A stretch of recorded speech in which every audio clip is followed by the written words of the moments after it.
ಅಮೆರಿಕಾಗೆ ನಡುಕ ಹುಟ್ಟಿಸಿದ dangerous Kim. ಉತ್ತರ ಕೊರಿಯಾದ ರಹಸ್ಯ ಅಣುವಸ್ತ್ರ ಸಾಮರ್ಥ್ಯದ ಕಂಪ್ಲೀಟ್ ರಿಪೋರ್ಟ್. ನಮಸ್ಕಾರ ವೀಕ್ಷಕರೇ, ಪ್ರಸ್ತುತ ಇಡೀ ಜಗತ್ತಿನ ಗಮನವೆಲ್ಲ ಮಧ್ಯಪ್ರಾಚ್ಯದಲ್ಲಿ ನಡೀತಾ ಇರುವ ಇರಾನ್, ಇಸ್ರೇಲ್ ಮತ್ತು ಅಮೆರಿಕಾದ ಗುದ್ದಾಟ ಯುದ್ಧದ ಮೇಲಿದೆ. ಆದರೆ ಜಗತ್ತಿನ ಕಣ್ಣು ತಪ್ಪಿಸಿ ಏಷ್ಯಾ ಖಂಡದ ಮೂಲೆ ಒಂದರಲ್ಲಿ ಒಂದು ಭಾರಿ ದೊಡ್ಡ ಜ್ವಾಲಾಮುಖಿ ಸದ್ದಿಲ್ಲದೆ ಸ್ಫೋಟಗೊಳ್ಳುವುದಕ್ಕೆ ಸಜ್ಜಾಗಿದೆ. ಅಮೆರಿಕಾದಂತಹ ಬಲಿಷ್ಠ ದೇಶವೇ ಬೆಚ್ಚಿ ಬೀಳುವಂತೆ ಇರಾನ್ನ ಬೆಂಬಲಕ್ಕೆ ನಿಂತು ಏಕಾಏಕಿ ಅಣ್ವಸ್ತ್ರ ಸಾಮರ್ಥ್ಯದ ಕ್ಷಿಪಣಿಯನ್ನ ಉಡಾಯಿಸಿ ಜಗತ್ತಿಗೆ ನಡುಕ ಹುಟ್ಟಿಸಿರುವ ಆ ವ್ಯಕ್ತಿ ಬೇರಾರುವಲ್ಲ, ಆತನೇ ಉತ್ತರ ಕೊರಿಯಾದ ಸರ್ವಾಧಿಕಾರಿ ಕಿಮ್ ಜಾಂಗ್ ಉನ್. ಒಂದು ಕಡೆ ತನ್ನ ದೇಶದ ಜನರಿಗೆ ಸರಿಯಾಗಿ 3 ಹೊತ್ತು ಊಟ ನೀಡಲು ಸಾಧ್ಯವಾಗದ, ಜಗತ್ತಿನಿಂದ ಸಂಪೂರ್ಣವಾಗಿ ಏಕಾಂಗಿಯಾಗಿರುವ ಈ ಪುಟ್ಟ ದೇಶ ಅಮೆರಿಕವನ್ನ ನಡಗಿಸುವಂತಹ ಬೃಹತ್ ಮಿಲಿಟರಿ ಶಕ್ತಿಯನ್ನ, ವಿನಾಶಕಾರಿ ಅಣ್ವಸ್ತ್ರವನ್ನ ಕಟ್ಟಿದ ಹೇಗೆ? ಅಮೆರಿಕಾದ ಯಾವುದೇ ಮೂಲೆಗಾದರೂ ಕ್ಷಣ ಮಾತ್ರದಲ್ಲಿ ಅಪ್ಪಳಿಸಬಲ್ಲ ಆ ಮೂನ್ ಸ್ಟಾರ್ ಮಿಸೈಲ್ ರಹಸ್ಯವೇನು? ಯಾವುದೇ ದೇಶದ ಬೆಂಬಲವಿಲ್ಲದಿದ್ರೂ ತನ್ನ ಅಣ್ವಸ್ತ್ರ ಕಾರ್ಯಕ್ರಮಗಳಿಗೆ ಕಿಮ್ ಜಾಂಗ್ ಉನ್ಗೆ ಸಾವಿರಾರು ಕೋಟಿ ರೂಪಾಯಿ ಹಣ ಎಲ್ಲಿಂದ ಬರುತ್ತೆ? ಆತನ ಕಂಟ್ರೋಲ್ನಲ್ಲಿರುವ ಆ ಅಗೋಚರ ಸೈಬರ್ ಆರ್ಮಿ ಎಂಥದ್ದು ಗೊತ್ತಾ? ಎಲ್ಲದಕ್ಕಿಂತ ಮುಖ್ಯವಾಗಿ ಜಗತ್ತಿನಿಂದ ದೂರ ಇರುವ ಕಿಮ್ ಜಾಂಗ್ ಉನ್ ಈಗ ದಿಢೀರನೆ ಇರಾನ್ ಪರವಾಗಿ ಬ್ಯಾಟಿಂಗ್ ಮಾಡ್ತಾ ಇರೋದರ ಹಿಂದಿರುವ ಆಘಾತಕಾರಿ ಪ್ಲಾನ್ ಏನು ಗೊತ್ತಾ? ಬನ್ನಿ ಇವತ್ತಿನ ಈ ಡೀಟೇಲ್ಡ್ ಡಾಕ್ಯುಮೆಂಟರಿ ವಿಡಿಯೋದಲ್ಲಿ ಜಗತ್ತಿನ ಅತಿ ದೊಡ್ಡ ನಿಗೂಢ ಸರ್ವಾಧಿಕಾರಿಯ ಮಿಲಿಟರಿ ರಹಸ್ಯಗಳ ಪ್ರತಿಯೊಂದು ಎಳೆಯನ್ನ ಬಿಚ್ಚಿಡ್ತೀವಿ. ಆದರೆ ಅದಕ್ಕಿಂತ ಮುಂಚೆ ವಿಶ್ವದಲ್ಲಿ ಅಥವಾ ವಿಶ್ವದ ಭೂಪಟದಲ್ಲಿ ಇದ್ರೆ ಕಿಮ್ ಜಾಂಗ್ ಉನ್ನಂತಹ ನಾಯಕನಿರಬೇಕು, ಉತ್ತರ ಕೊರಿಯಾದಂತಹ ದೇಶ ಇರಬೇಕು. ನೋಡಿ, ಅಲ್ಲಿ ತನ್ನದೇ ದೇಶ ಅಂದರೆ ಆ ದೇಶದವರು ಬೇರೆ ದೇಶದ ಮೇಲೆ ಯಾರ ದೇಶದ ಮೇಲೂ ಕೂಡ ಡಿಪೆಂಡ್ ಆಗಿಲ್ಲ. ಅಲ್ಲಿ ಅಲ್ಲಿ ತೈಲ ಬೇರೆ ಕಡೆಯಿಂದ ಕೊಳ್ಳೋ ಹಾಗಿಲ್ಲ. ಯಾಕಂದರೆ ಉತ್ತರ ಕೊರಿಯಾದಲ್ಲಿ ತೈಲ ಬಾವಿಗಳಿದ್ದಾವೆ. ಒಂದು ಆಹಾರ ಪದಾರ್ಥಗಳು ಬೇಡ, ತನ್ನಲ್ಲೇ ಬೆಳೆಸ್ಕೊಳ್ತೀನಿ. ಹೀಗೆ ನಿಗೂಢವಾಗಿ ಬದುಕ್ತಾ ಇರುವ, ನಿಗೂಢವಾಗಿ ಜೀವನ ಸಾಗಿಸ್ತಾ ಇರುವ ಈ ಉತ್ತರ ಕೊರಿಯಾ ಕಿಮ್ ಜಾಂಗ್ ಉನ್ ಬಗ್ಗೆ ನಿಮಗೇನು ಅನಿಸುತ್ತೆ? ಆ ಥರ ಇದ್ದರೆ ನಮ್ಮ ದೇಶ ಇರಬಹುದಿತ್ತಾ? ಕಮೆಂಟ್ ಬಾಕ್ಸ್ನಲ್ಲಿ ತಿಳಿಸಿ. ಬನ್ನಿ ವಿಡಿಯೋವನ್ನು ಶುರು ಮಾಡೋಣ. ವೀಕ್ಷಕರೇ, ಉತ್ತರ ಕೊರಿಯಾ ಅನ್ನೋದು ಹೊರ ಜಗತ್ತಿಗೆ ಸಂಪೂರ್ಣವಾಗಿ ಕತ್ತಲಾಗಿರುವ ದೇಶ. ಅಲ್ಲಿ ಇಂಟರ್ನೆಟ್ ಇಲ್ಲ, ಹೊರಗಿನ ಪ್ರಪಂಚದ ಸುದ್ದಿಗಳಿಲ್ಲ. ಆದರೆ ಮಿಲಿಟರಿ ಶಕ್ತಿಯ ವಿಚಾರಕ್ಕೆ ಬಂದರೆ ಆ ದೇಶದ ಅಂಕಿಅಂಶಗಳು ಈ ದೇಶದ ಅಂಕಿಅಂಶಗಳನ್ನು ಎಂಥವರನ್ನೂ ದಂಗಾಗುವಂತೆ ಮಾಡುತ್ತೆ. ಉತ್ತರ ಕೊರಿಯಾದ ಆರ್ಥಿಕತೆ ಅಕ್ಷರಶಃ ಪಾತಾಳದಲ್ಲಿದ್ದರೂ ಆ ದೇಶದ ಬಜೆಟ್ನ ಅತಿ ದೊಡ್ಡ ಬಹುಪಾಲು ಅಂದರೆ 25%ಕ್ಕೂ ಹೆಚ್ಚು ಹಣ ನೇರವಾಗಿ ಹೋಗೋದು ಅಲ್ಲಿನ ಸೇನೆಗೆ. ಕಿಮ್ ಜಾಂಗ್ ಉನ್ನ ತತ್ವವೇ ಅದು, ಮಿಲಿಟರಿ ಫಸ್ಟ್. ಅಂದರೆ ದೇಶದ ಜನ ಉಪವಾಸ ಇದ್ದರೂ ಪರವಾಗಿಲ್ಲ, ಸೇನೆ ಮಾತ್ರ ಬಲಿಷ್ಠವಾಗಿರಬೇಕು. ಇಂದು ಉತ್ತರ ಕೊರಿಯಾ ಜಗತ್ತಿನ 4ನೇ ಅತಿ ದೊಡ್ಡ ಸಕ್ರಿಯ ಮಿಲಿಟರಿ ಪಡೆಯನ್ನು ಹೊಂದಿದೆ. ಆ ದೇಶದಲ್ಲಿ ಬರೋಬ್ಬರಿ 12 ಲಕ್ಷಕ್ಕೂ ಹೆಚ್ಚು ಸೈನಿಕರು ಸದಾ ಯುದ್ಧಕ್ಕೆ ಸಜ್ಜಾಗಿ ನಿಂತಿರ್ತಾರೆ. ಇದಲ್ಲದೆ ಸುಮಾರು 60 ಲಕ್ಷಕ್ಕೂ ಹೆಚ್ಚು ಮೀಸಲು ಪಡೆ ಇದೆ, ಅಂದರೆ ರಿಸರ್ವ್ ಫೋರ್ಸ್ ಇದೆ. 60 ಲಕ್ಷ.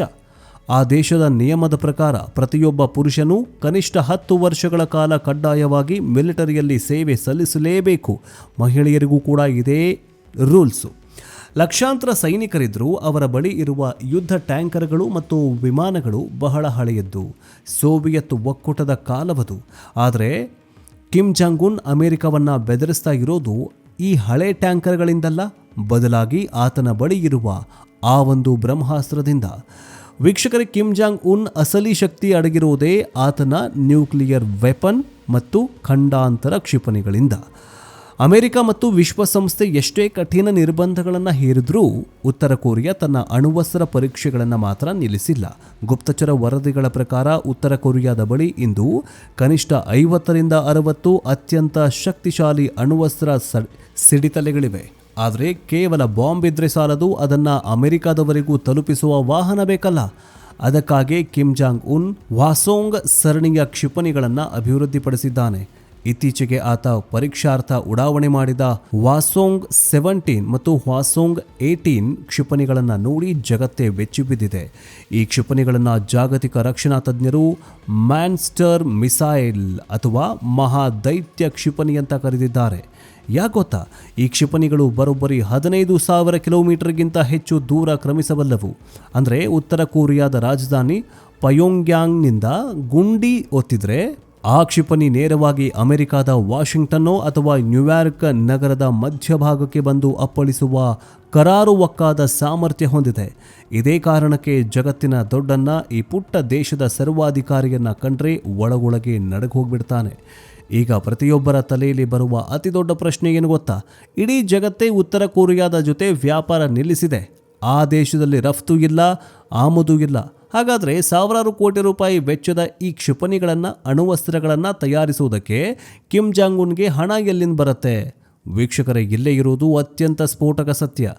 ಕಿಮ್ ಜಾಂಗ್ ಉನ್ ತನ್ನ ಶಸ್ತ್ರಾಸ್ತ್ರಗಳನ್ನು ತಯಾರಿಸ್ತಾ ಇರುವುದು ಸೈಬರ್ ದರೋಡೆಯ ಹಣದಿಂದ. ಉತ್ತರ ಕೊರಿಯಾದ ಬಳಿ ಕೇವಲ ಗಡಿಯಲ್ಲಿ ಕಾಯುವಂತಹ ಸೈನಿಕರಿಲ್ಲ, ಬದಲಾಗಿ ಲ್ಯಾಪ್ಟಾಪ್ ಹಿಡಿದು ಜಗತ್ತನ್ನೇ ಲೂಟಿ ಮಾಡುವ ಅತ್ಯಂತ ಬುದ್ಧಿವಂತ ಹ್ಯಾಕರ್ಗಳ ಒಂದು ಲಜರಸ್ ಗ್ರೂಪ್ ಅಂತ ಕರೀತಾರೆ. ಈ ಹ್ಯಾಕರ್ಗಳ ಕೆಲಸ ಏನು ಗೊತ್ತಾ? ಅಮೆರಿಕ, ಯುರೋಪ್, ಜಪಾನ್ ಸೇರಿದಂತೆ ಜಗತ್ತಿನ ಬೃಹತ್ ಬ್ಯಾಂಕುಗಳನ್ನು, ಕ್ರಿಪ್ಟೋ ಕರೆನ್ಸಿ ಎಕ್ಸ್ಚೇಂಜ್ಗಳನ್ನು ಹ್ಯಾಕ್ ಮಾಡೋದು ಮತ್ತು ಕಣ್ಣು ಮುಚ್ಚಿ ಕಣ್ಣು ತೆರೆಯುವುದರಷ್ಟರೊಳಗೆ ಸಾವಿರಾರು ಕೋಟಿ ರೂಪಾಯಿಗಳನ್ನು ಉತ್ತರ ಕೊರಿಯಾದ ರಹಸ್ಯ ಖಾತೆಗಳಿಗೆ ವರ್ಗಾಯಿಸುವುದು. ವಿಶ್ವಸಂಸ್ಥೆಯ ವರದಿಯ ಪ್ರಕಾರವೇ ಕಳೆದ ಕೆಲವು ವರ್ಷಗಳಲ್ಲಿ ಉತ್ತರ ಕೊರಿಯಾದ ಹ್ಯಾಕರ್ಗಳು ಬರೋಬ್ಬರಿ $3 ಬಿಲಿಯನ್ ಅಧಿಕ, ಅರ್ಥಾತ್ 25,000 ಕೋಟಿ ರೂಪಾಯಿ ಕ್ರಿಪ್ಟೋ ಕರೆನ್ಸಿಯನ್ನು ಕದ್ದಿದ್ದಾರೆ, ಅಂದರೆ ದರೋಡೆ ಮಾಡಿದ್ದಾರೆ. ಇದೇ ಕದ್ದ ಹಣವನ್ನು ಬಳಸಿ ಕಿಮ್ ಜಾಂಗ್ ಉನ್ ತನ್ನ ಅಣ್ವಸ್ತ್ರ ಸಾಮ್ರಾಜ್ಯವನ್ನು ಕಟ್ತಿದ್ದಾನೆ. ಇಷ್ಟೆಲ್ಲ ತನ್ನ ಪಾಡಿಗೆ ತಾನಿದ್ದ ಉತ್ತರ ಕೊರಿಯಾ ಈಗ ದಿಢೀರನೆ ಮಧ್ಯಪ್ರಾಚ್ಯದ ಯುದ್ಧದಲ್ಲಿ ಎಂಟ್ರಿ ಕೊಟ್ಟಿದ್ಯಾಕೆ? ಇರಾನಿನ ಪರವಾಗಿ ನಿಂತಿದ್ಯಾಕೆ? ವೀಕ್ಷಕರೇ, ಶತ್ರುವಿನ ಶತ್ರು ಮಿತ್ರ ಅನ್ನೋ ಮಾತಿದೆಲ್ಲ. ಅಮೆರಿಕಾದಿಂದ ಅತಿ ಹೆಚ್ಚು ನಿರ್ಬಂಧಗಳನ್ನು ಎದುರಿಸ್ತಾ ಇರುವ ದೇಶಗಳಂದರೆ ರಷ್ಯಾ, ಇರಾನ್ ಮತ್ತು ಉತ್ತರ ಕೊರಿಯಾ. ಈಗ ಈ ಮೂರೂ ದೇಶಗಳು ಒಗ್ಗೂಡಿ ಒಂದು ರಹಸ್ಯ ಮೈತ್ರಿಕೂಟವನ್ನು, ಅರ್ಥಾತ್ ಸೀಕ್ರೆಟ್ ಎಕ್ಸಿಸ್ ರಚನೆ ಮಾಡಿಕೊಂಡಿವೆ. ಇರಾನ್ ಬಳಿ ತೈಲ ಇದೆ, ಆದರೆ ಅತ್ಯಾಧುನಿಕ ಕ್ಷಿಪಣಿ ತಂತ್ರಜ್ಞಾನದ ಕೊರತೆಯಿಲ್ಲ.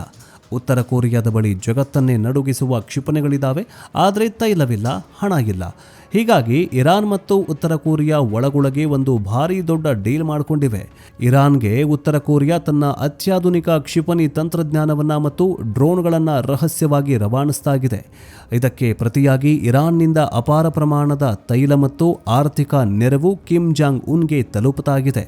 ಯಾವಾಗ ಇರಾನ್ ಮೇಲೆ ಅಮೆರಿಕ ಮತ್ತು ಇಸ್ರೇಲ್ ಸವಾರಿ ಮಾಡುವುದಕ್ಕೆ ಶುರು ಮಾಡಿದ್ವೋ, ತನ್ನ ಮಿತ್ರನ ರಕ್ಷಣೆಗೆ ನಿಂತ ಕಿಮ್ ಜಾಂಗ್ ಉನ್ ನಮ್ಮ ತಂಟೆಗೆ ಬಂದರೆ ಸುಮ್ಮನಿರೋದಿಲ್ಲ ಅಂತ ಎಚ್ಚರಿಸುವುದಕ್ಕೆ ಏಕಾಏಕಿ ಬ್ಯಾಲಿಸ್ಟಿಕ್ ಕ್ಷಿಪಣಿಯನ್ನು ಉಡಾಯಿಸಿ ಅಮೆರಿಕಾಗೆ ನಡುಕ ಹುಟ್ಟಿಸಿದ್ದಾನೆ. ಒಟ್ಟಾರೆಯಾಗಿ ಹೇಳೋದಾದರೆ ವೀಕ್ಷಕರೇ, ಉತ್ತರ ಕೊರಿಯಾ ಅನ್ನೋದು ಕೇವಲ ಒಂದು ದೇಶವಲ್ಲ, ಅದೊಂದು ಟೈಮ್ ಬಾಂಬ್. ಕಿಮ್ ಜಾಂಗ್ ಉನ್ನಂತಹ ಸರ್ವಾಧಿಕಾರಿಯ ಕೈಯಲ್ಲಿ ಅಮೆರಿಕಾದವರಿಗೂ ತಲುಪುವ ಅಣ್ವಸ್ತ್ರ ಇರೋದು ಇಡೀ ಜಗತ್ತಿನ ವಿನಾಶಕ್ಕೆ ಮುನ್ನುಡಿ ಬರೆದಂತೆ.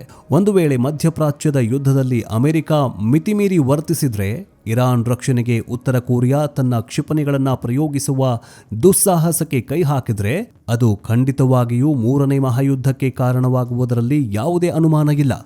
ಜಗತ್ತಿನ ಎರಡು ಬದಿಗಳಲ್ಲಿ 2 ಜ್ವಾಲಾಮುಖಿಗಳು ಏಕಾಏಕಿ ಸ್ಫೋಟಗೊಳ್ಳುವ ಲಕ್ಷಣಗಳು ದಟ್ಟವಾಗಿ ಕಾಣಿಸ್ತಾಗಿದ್ದಾವೆ.